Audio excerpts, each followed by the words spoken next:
बातमीपत्र सविस्तर पाहूया। बातमी आहे मालेगावमधून। मालेगावमध्ये किरीट सोमय्या यांच्या दौऱ्याला विरोध करण्यात आलाय। जन्मदाखला प्रकरणी सोमय्या आज मालेगाव दौऱ्यावरती आहेत।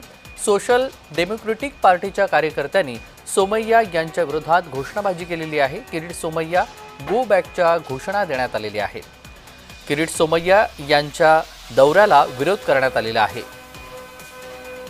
संतोष खताल आपले प्रतिनिधी जोडले गेलेले आहेत।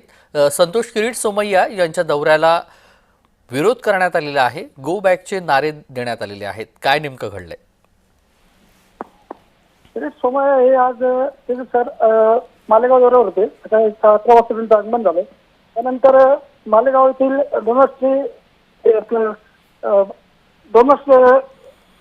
डेमोक्रेटिक पार्टीच्या पदाधिकारी आणि काळे झेंडे दाखवत किरीट सोमय्या गो बॅक अशा घोषणांनी परिसर बनवून गेला होता आणि काही काळ तिथे तणावाचं वातावरण निर्माण झालं होतं। अगदी धन्यवाद आपण दिलेल्या सविस्तर माहितीसाठी। बातमी संदर्भातले अपडेट जाणून घेऊ।